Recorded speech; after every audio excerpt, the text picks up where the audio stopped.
காதல் என்பது அற்புதம். ஆனால் நாம் யாரை காதலிக்கிறோம் என்பது நம் வாழ்க்கையை தீர்மானிக்கும். சில சமயங்களில் நாம் ஒருவரின் மேல் வைத்திருக்கும் அன்பு அவர்கள் உணர்ச்சி ரீதியாக முதிர்ச்சியற்றவர்களாக இருந்தாலும் அதை உணர முடியாமல் செய்துவிடும். ஒரு முதிர்ச்சியற்றவரை காதலிக்கும் போது உங்கள் உறவில் சில அசாதாரணமான அறிகுறிகள் தென்படலாம். நீங்கள் எப்போதும் பொறுப்பேற்கிறீர்கள்.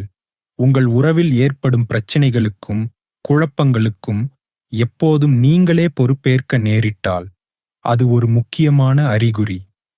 உங்கள் துணை தன் தவறுகளை ஒப்புக்கொள்ள மறுப்பார் அல்லது எல்லாவற்றிற்கும் மற்றவர்களை குறை கூறுவார். இதனால் உறவின் சுமைகள் அனைத்தும் உங்கள் தோள்களில் விழுந்து நீங்களே எல்லாவற்றையும் சரி செய்ய வேண்டியிருக்கும். உங்கள் உணர்வுகளுக்கு மதிப்பு இல்லை.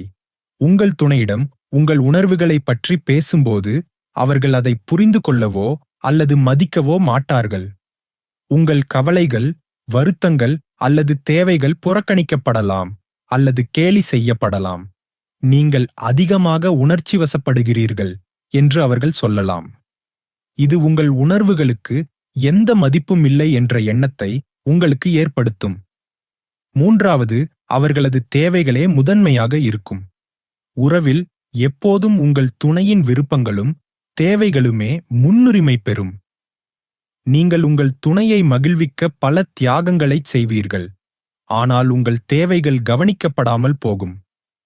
அவர்கள் தங்கள் விருப்பங்கள் நிறைவேறவில்லை என்றால் கோபப்படுவார்கள் அல்லது மன வருத்தப்படுவார்கள்.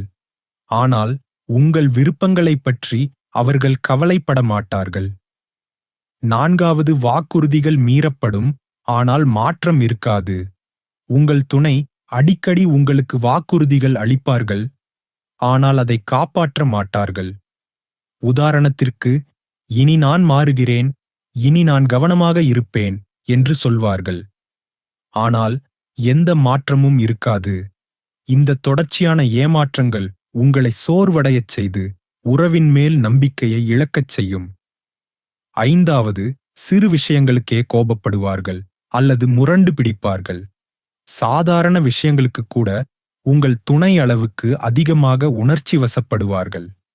கோப வெடிப்புகள், சண்டை போடுவது அல்லது சிறு குழந்தையைப் போல முரண்டு பிடிப்பது போன்ற செயல்களில் ஈடுபடுவார்கள். அவர்கள் நினைத்தது நடக்கவில்லை என்றால் அவர்களை கட்டுப்படுத்த முடியாமல் போவார்கள். இது உங்கள் உறவில் மன அமைதியை குலைக்கும். ஆறாவது, நீங்கள் ஒரு பெற்றோரைப் போல் செயல்படுவீர்கள். சில சமயங்களில் உங்கள் துணையை ஒரு காதலராக இல்லாமல் ஒரு குழந்தையாக பராமரிக்கும் நிலைக்கு நீங்கள் தள்ளப்படலாம்.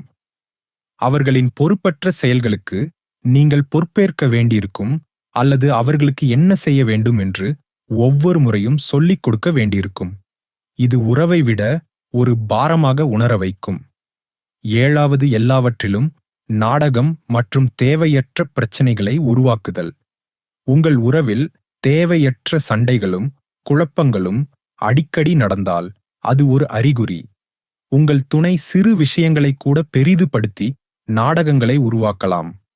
அவர்கள் தொடர்ந்து கவனத்தை ஈர்க்க அல்லது தங்கள் அதிருப்தியை வெளிப்படுத்த பிரச்சனைகளை உருவாக்குவார்கள்.